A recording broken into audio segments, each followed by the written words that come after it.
With regard to the war powers and the compliance with federal law, we are not at war.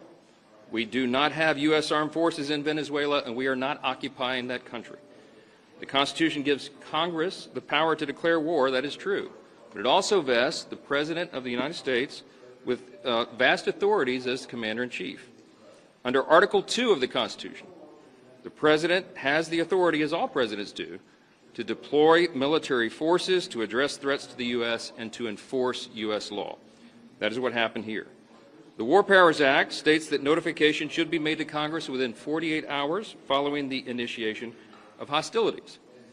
As we've noted, and I've made many public comments, that happened almost instantaneously here. My first call was at 4 a.m. by Secretary of State Rubio.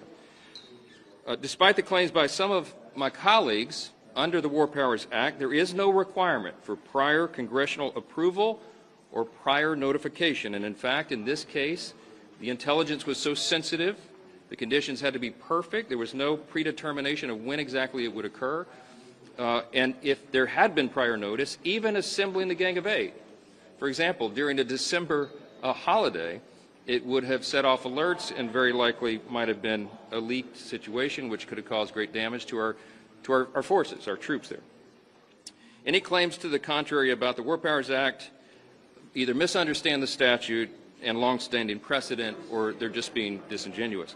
Congress retains full oversight authority, and the administration is acting consistent with the law, and that's what we discussed in the room tonight. This is not a regime change. This is a demand for change of behavior by a regime.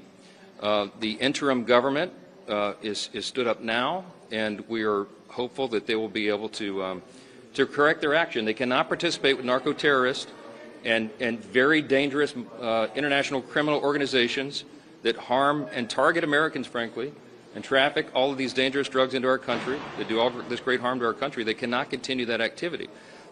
We have a way of persuasion, because their oil exports, as you know, have been ceased, and I think that will bring the country to a new governance in very short order. So we don't expect troops on the ground. We don't expect direct involvement in any other way beyond just coercing the interim government to get that going.